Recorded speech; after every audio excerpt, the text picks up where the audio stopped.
Hello friends. आज के इस वीडियो में हम भारत की नागरिकता क्या होती है और किन तरीकों से इसको ली जा सकती है, ये सब चीज़ें हम बड़े अच्छे से देखेंगे। तो आज का सेशन स्टार्ट करते हैं। सिटीजनशिप की होती क्या है, इसका कॉन्सेप्ट क्या है। दोस्तों, अगर भारतीय संविधान का आप कोई भी कॉन्सेप्ट समझना चाहते हो तो अपने विवेक से चीज़ों को समझने की कोशिश करो, क्योंकि जो संविधान लिखा गया है वो हमारे व्यवहारिक ज्ञानों का यूज इस्तेमाल करके हमारा संविधान बनाया गया है। ठीक है। तो सबसे पहले हम देखते हैं सिटीजनशिप क्या होता है, इसको समझ होता क्या है, मतलब इसकी ज़रूरत क्या थी। तो ऐसा एज्यूम करो कि ये आपकी कोई फैमिली है और ये आपके फैमिली मेम्बर हो गए हैं। इनको टाइमली खाना चाहिए, पानी चाहिए, स्कूल का फीस चाहिए, कपड़े चाहिए। ये सब पूरी जिम्मेदारी कौन लेता है? आपके घर का जो फादर हो सकते हैं, मदर हो सकती हैं, दादाजी हो सकते हैं। वो क्या करते हैं, वो दिन रात मेहनत करते हैं किसके लिए? अपने घर वालों, अपने जो फैमिली मेम्बर हैं उनके फेयरवेल के लिए। और ये जो यहाँ पे जो फादर मदर या दादाजी जो देखभाल करते हैं आपकी फैमिली की, भैया उनको पता है कि आपके फैमिली में कितने मेंबर हैं।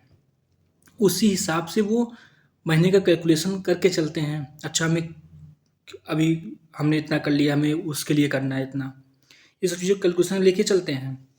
उसी प्रकार अगर हम इंडिया की बात करेंगे, जैसे ये हमारा भारत हो गया, इसमें कई सौ करोड़ लोग रहते हैं, कई सौ करोड़ लोग रहते हैं। अब इसकी जिम्मेदारी किसके ऊपर आती है? जो हमारा रिप्रेजेंटेटर होगा, जो हमारी गवर्नमेंट होगी, जिसको हमने वहाँ पे भेजा है चुन करके। तो भैया ये इसके लिए बहुत डिफिकल्ट टास्क हो जाएगा कि इतने सारे लोग हैं, इतने लोगों के लिए शिक्षा की व्यवस्था, इतने लोगों के लिए एजुकेशन पॉलिसी, इतने लोगों के लिए जॉब की व्यवस्था, इतने लोगों के लिए अलग अलग रिक्वायरमेंट कैसे फुलफिल कर पाएगा। ठीक है। तो अगर ये करने की कोशिश करेगा तो जो हमारा पड़ोसी देश जो है वो भी आ जाएंगे हमारे इंडिया में, कहेंगे भाई मुझे भी रहना है, मुझे भी सिटीजनशिप दे दो और मुझे अपने घर का सदस्य बना लो। तो क्या जो हमारी गवर्नमेंट होगी पहले फोकस किस पर करेगी?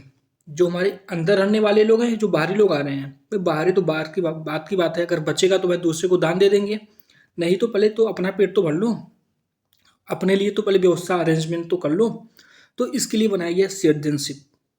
सिटीजनशिप मतलब एक तरह से सदस्यता। जैसे यहाँ फैमिली मेंबर की जो सदस्यता थी, वैसे यहाँ पे भारत इंडिया लेवल पे, कंट्री लेवल पे जो उनकी सदस्यता जो मिलती है उसे सिटीजनशिप बोलते हैं या फिर नागरिकता बोलते हैं। आई होप कि आप इस कॉन्सेप्ट को समझ गए होंगे। ठीक है। अगर हम भारत की नागरिकता की बात करें, इंडियन सिटीजनशिप की बात करें, तो ये हमारे संविधान के भाग 2 आर्टिकल 5 से लेके 11 तक भारतीय नागरिकता के बारे में बताता है। ठीक है।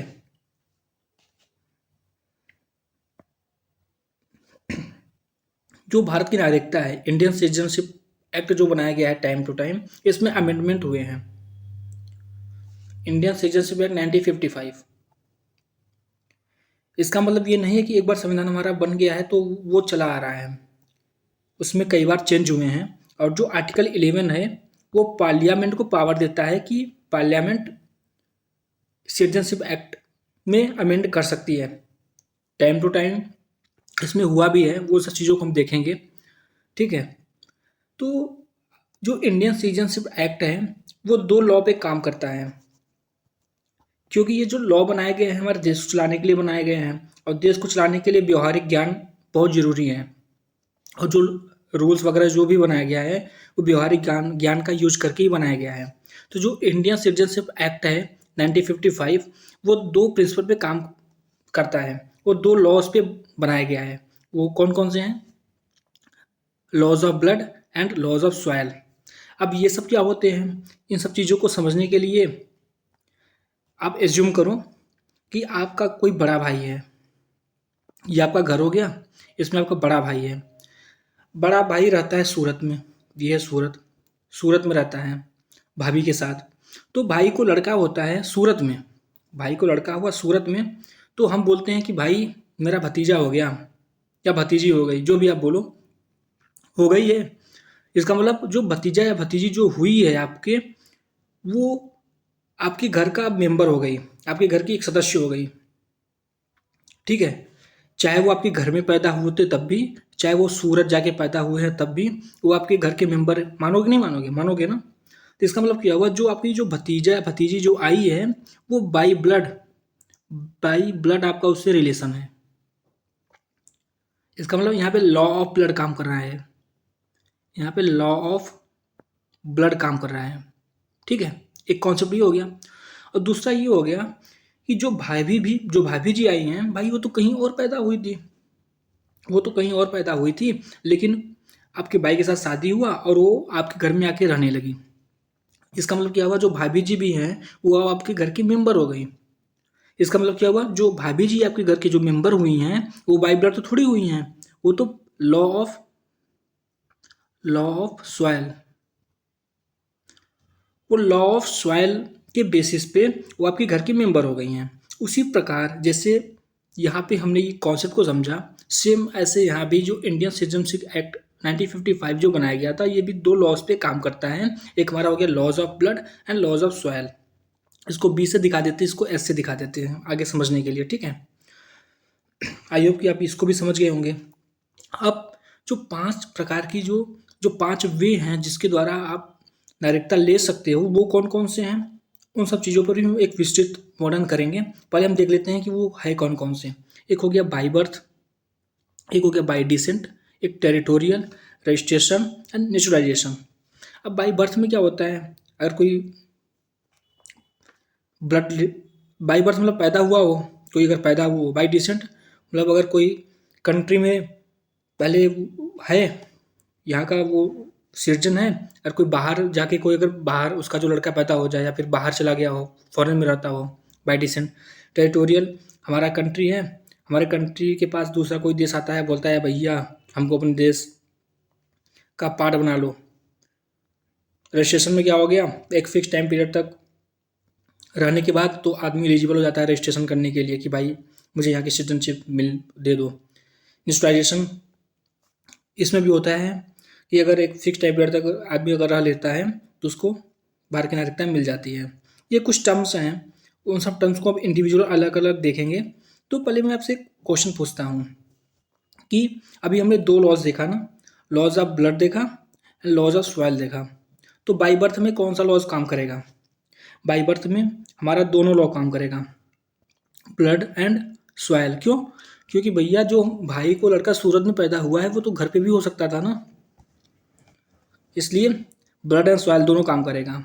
और बाय डिसेंट क्या हुआ, भाई भाभी जी आई हैं घर पे, लेकिन घर में पैदा थोड़ी हुई हैं, तो मतलब यहाँ पे कौन सा लॉ काम करेगा? लॉ ऑफ सॉइल काम करेगा। टेरिटोरियल, भाई कोई देश अगर आया है, हमारा हमारा भारत इतना अच्छा देश है, कभी किसी को अटैक तो नहीं करेगा, लेकिन अगर कोई शरण मांगेगा तो उसको दे देगा। तो अगर कोई आएगा बोलेगा भैया मुझे अपने देश का हिस्सा बना लो, तो क्या होगा, कौन सा लॉ हम काम करेगा? वो अगर उनको नागरिकता कौन सी मिलेगी? Laws of soil. Registration, registration भी क्या होता है, इसमें ब्लड तो होगा नहीं, आगे अगर इंडिया में रहेंगे तो लॉज ऑफ सॉयल। नेचुरलाइजेशन भी लॉज ऑफ सॉयल का यहाँ पे रूल काम करेगा, ठीक है। आई होप कि आप इसको भी समझ गए। नाउ नेक्स्ट आते हैं बाई बर्थ। बाई बर्थ से समझ में आ रहा है कि अगर कोई पैदा हुआ हो, ऐसा कुछ समझ में आ रहा है ना बाई बर्थ। इसमें टाइम टू टाइम कुछ चेंजिंग हुई है। जैसे जब हमारा संविधान बना, कब बना, इन्फोर्स कब हुआ? 26 जनवरी 1950। 26 जनवरी हम मनाते हैं ना, 26 जनवरी 1950 को हमारा संविधान इन्फोर्स हुआ था, ठीक है। तो जो संविधान इन्फोर्स्ड हुआ था, तो उसके पहले जो भारत में रहने वाले जो लोग थे वो भारतवासी हो गए। समझ रहे हो कॉन्सेप्ट? तो जो रूल बना, जो 1950 के बाद का बना, तो 26 जनवरी या 26 जनवरी या उसके बाद कोई भारत में, भारत की भूमि पे पैदा होता है, कब तक? 1 जुलाई 1987 के पहले तक अगर कोई पैदा होता है तो उसको भारत का नागरिक मान लिया गया, भारत का नागरिक मान लिया गया, ठीक है। फिर 1 जुलाई 1987 से या उसके बाद से 3 दिसंबर 2004 के बीच में अगर पैदा होता है, और एक कंडीशन भी है, पैदा होता है और उसके पेरेंट्स में फादर या मदर कोई भी अगर एक भारत का नागरिक है तो उसको भारत का नागरिक माना जाएगा। ठीक है, 2 कॉन्सेप्ट। तीसरा क्या है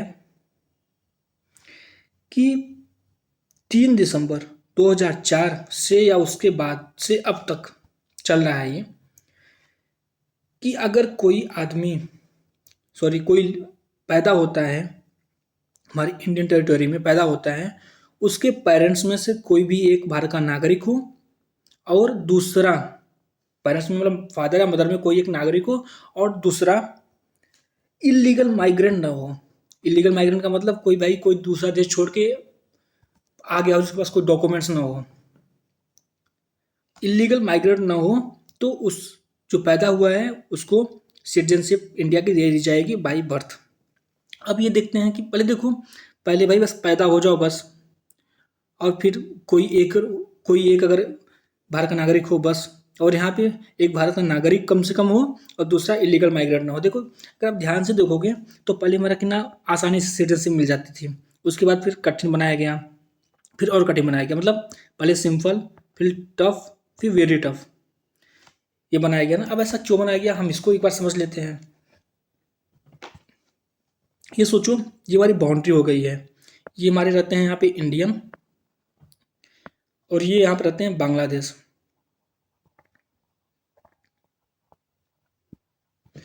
बांग्लादेश वाले रहते हैं, वहाँ पे इंडियन रहते हैं। और भाई साहब ये यहाँ पे बांग्लादेशी कुछ लोग हैं, हम जानते हैं कि भाई यहाँ पे तो काफ़ी बेरोजगारी चल रही थी काफ़ी ज़्यादा। ये बांग्लादेशी हो गए, ये हमारे पास यहाँ पे इंडियन रहते हैं। ठीक है, अब बांग्लादेशी यहाँ पे थे, इनकी ये बकरी चरा रहे थे यहाँ पे, जैसे जूम करो कि यहाँ पे बकरी चरा रहे थे और इनकी बकरी चली आई इंडिया में, चरते चरते घास खाते खाते इंडिया में पहुँच गई।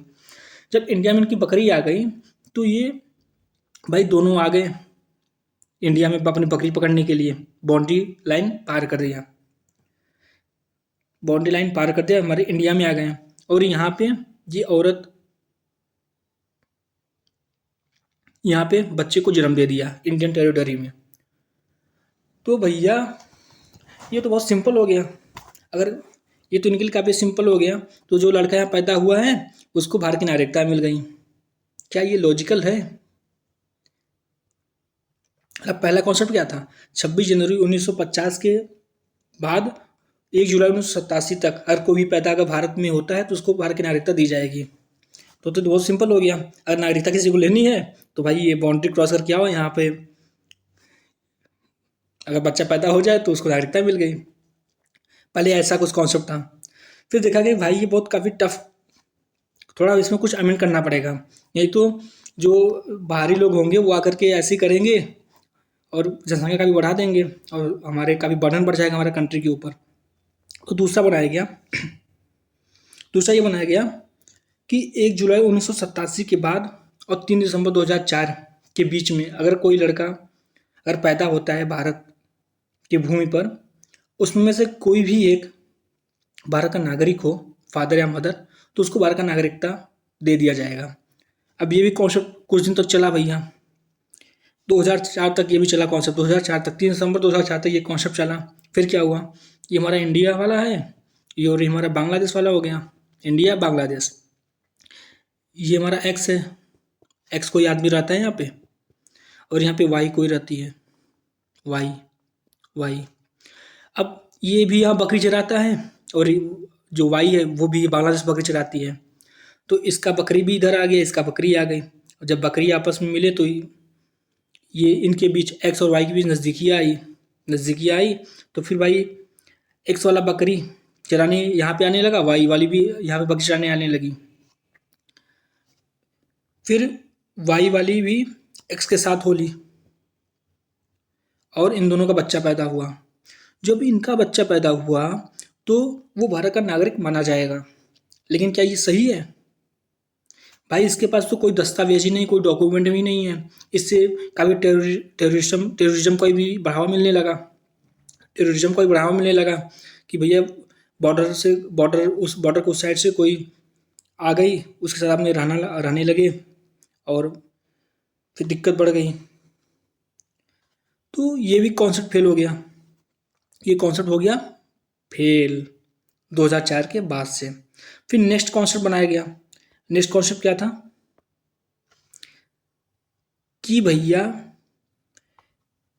वो बाई बर्थ में तीसरा क्या आया कि 3 दिसंबर 2004 के बाद से, या 3 दिसंबर 2004 से या उसके बाद, अगर कोई भी लड़का, कोई भी बच्चा अगर पैदा होता है, अगर उसके पेरेंट्स में से फादर या मदर कोई भी एक भारत के नागरिक हों और दूसरा इलीगल माइग्रेंट ना हो।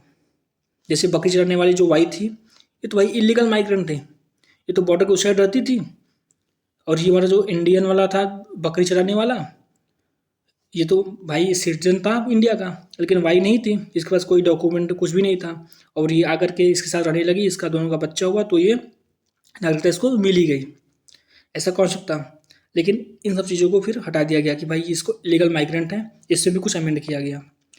तो आई होप कि आप समझ गए होंगे ना कि बाई बर्थ में 3 कौन कौन से आए हैं। इनका डेट देख लो।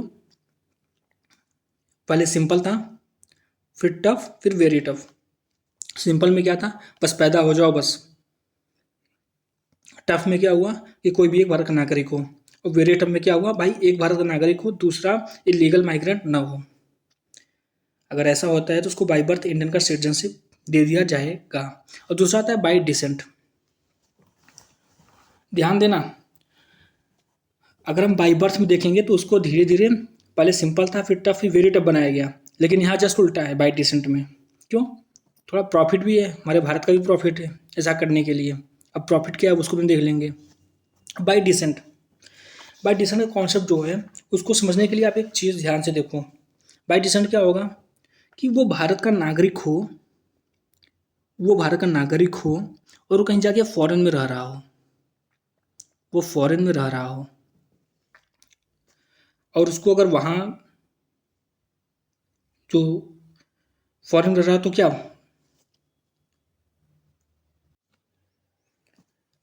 ये हमारे इंडियन थे, ये फॉरेन में रहना स्टार्ट कर दिए, फॉरेन में चले गए।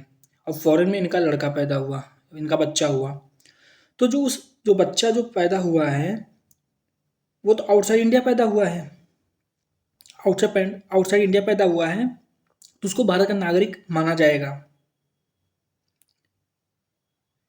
सिर्फ एक कंडीशन यहाँ पे ये है कि जब उसका जो बेबी हुआ है, जब चाइल्ड उसका हुआ है, उसका फादर इंडियन हो।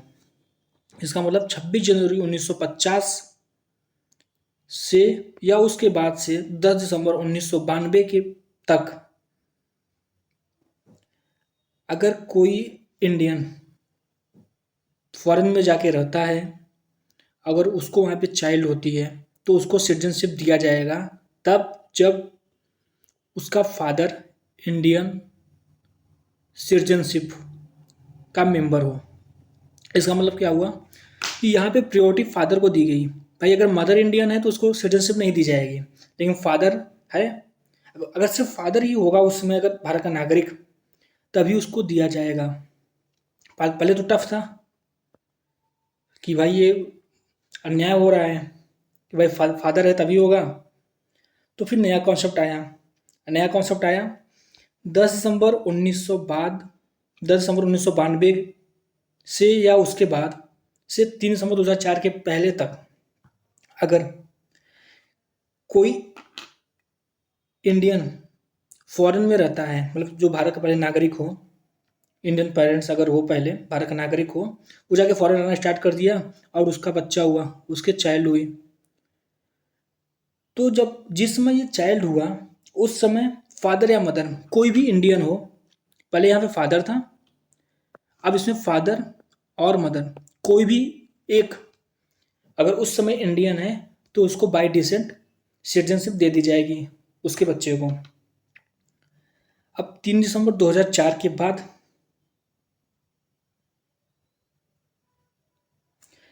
3 दिसंबर 2004 के बाद फादर या मदर, फादर और मदर, कोई भी एक इंडियन हो प्लस वो जो बच्चा जो पैदा हुआ है उसको किसी कंट्री का पासपोर्ट न दिया गया हो। ध्यान देना, पहले क्या था, पहले क्या था, पहले था कि फादर या मदर एक इंडियन हो। अभी क्या हो गया, फादर या मदर इंडियन हो प्लस उस बच्चे को कोई दूसरे कंट्री का पासपोर्ट न दिया गया हो, क्योंकि इससे हमारे देश की भी इंसल्ट होगी ना, क्योंकि हम सिंगल सिटीजनशिप में विश्वास करते हैं। अगर हमने उसको इंडियन का भी दे दिया तो और उसको किसी और कंट्री का मिल जाएगा तो हमारे कंट्री का जो छवि होगा तो अच्छा नहीं माना जाएगा ना, इसलिए ऐसा कुछ कॉन्सेप्ट बनाया गया, ऐसा कुछ कॉन्सेप्ट बनाया गया। ठीक है, 3 दिसंबर 2004 के बाद से फादर या मदर इंडियन हो, दोनों में से कोई भी एक इंडियन हो प्लस जो बच्चा जो पैदा हुआ है वो किसी भी कंट्री के लिए पासपोर्ट के लिए अप्लाई न किया हो तो उसको बाय डिसेंट इंडियन सिटीजनशिप दे दी जाएगी। तो अगर आप ध्यान दोगे तो पहले ये टफ था, टफ में क्या था कि भैया पहले अगर फादर रहेगा तभी दिया जाएगा, नहीं तो नहीं दिया जाएगा। फिर दोबारा आया फादर या मदर, रिलैक्स किया गया, रिलैक्स किया गया ना। और तीसरा क्या आया, पहले टफर था फिर रिलैक्स किया गया, फिर relax with condition, relax with condition इसलिए किया गया जिससे हमारी देश की जो छवि है जिसमें हम विश्वास करते हैं ना सिंगल सिटीजनशिप, वो हमारा वायलेट ना हो, इसलिए कंडीशन लगाया गया। इसका मतलब क्या हुआ, पहले टफ था फिर रिलैक्स विथ कंडीशन किया गया। ऐसा क्यों किया गया हम इसको भी देख लेते हैं एक बार। सोचो अगर कोई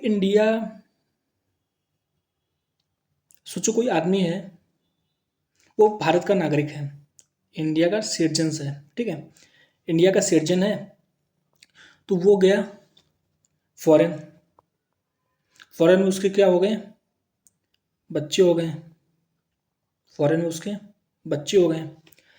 अब जो बच्चा हुआ है, जो पहला कंडीशन था कि सिर्फ अगर फादर उस समय भारत का नागरिक होगा तभी इसको भारत की नागरिकता दी जाएगी, पहले ऐसा कंडीशन था ना। अब जो बच्चा हुआ है तो अब बताओ, ध्यान देना, पहले अगर भारत का नागरिक था, अगर उसके पास फॉरेन गया, फॉरेन गया तो मतलब इसका मतलब क्या था कि मतलब काफ़ी इकोनॉमिकली काफ़ी स्ट्रांग होगा ना, तभी तो फॉरेन गया, नहीं तो भाई यहीं गरीब बन के घूम रहा होता। ध्यान दो, तो सिटीजन बनाए, सिटीजन फॉरेन गया, फॉरेन उसने काफ़ी अर्निंग की, चाइल्ड हुआ, अब इसकी चाइल्ड को हम भारत की नागरिकता तब दे सकते हैं जब ये फादर हो, जब इसका फादर उसमें नागरिक हो। तो इसका मतलब क्या होगा कि जो फादर नागरिक होगा तभी हम उसको सिटीजनशिप दे सकते हैं। लेकिन यहाँ पे हमें बहुत सारे लोगों को आकर्षित करना है, क्यों भाई, यही बच्चे पैदा होंगे बड़े होंगे फिर आकर के इन्वेस्ट करेंगे ना, क्योंकि पैसे वाले हैं, इन्वेस्ट करेंगे, इन्वेस्ट अगर ये करेंगे तो ज़्यादा प्रॉफिट होगा। अब जहाँ जिस कंट्री में इन्वेस्ट करेंगे तो भाई उस कंट्री का तो प्रॉफिट होगा ही ना।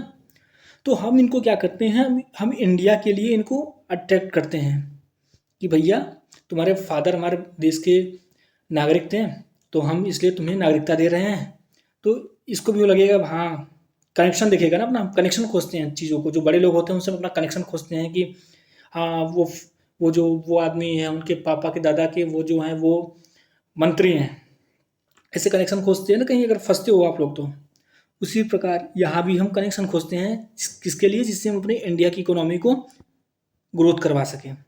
तो पहले हमने सिर्फ फादर का दिया, फिर देखा कि कम अट्रैक्ट लोग हो रहे हैं, हमें ज़्यादा से ज़्यादा लोगों को अट्रैक्ट करना है, तो फादर और मदर को भी हम इसमें डाल दिए कि फादर या फिर मदर हो। फिर और रिलैक्स विथ कंडीशन इसलिए कर दिए जिससे हमारी इंडिया की छवि खराब ना हो, क्योंकि हम सिंगल सिटीजनशिप में विश्वास रखते हैं। ठीक है, और वहाँ पे बाई बर्थ में देखो, हम बाई बर्थ में सिटीजनशिप काट रहे थे और टफ टफ टफ बनाते चले आ रहे थे। लेकिन अगर बाई डिसीजन में देखेंगे तो हम इकोनॉमिक ग्रोथ पर ज़्यादा ध्यान दे रहे हैं, इस चक्कर में हम लोगों को साथ कनेक्शन खोज रहे हैं। हाँ भाई, तुम कभी यहाँ के भी भारत के भी नागरिक थे, तुम्हारे दादाजी यहाँ के नागरिक थे या तुम्हारे पापा जी नागरिक थे, आ जाओ मैं आपको नागरिकता दे रहा हूँ, तो ये बंदे आएंगे, इन्वेस्ट करेंगे, हमारा ग्रोथ करवाएंगे। ओके दोस्तों, ये सेशन काफ़ी बड़ा हो जाएगा सिटीजनशिप का, इसलिए आज सिर्फ 2 पर ही फोकस करते हैं और नेक्स्ट लेक्चर में, नेक्स्ट सेशन में हम बाकी जो बचे हुए हैं उसको हम बड़े अच्छे से समझेंगे। Okay, thank you.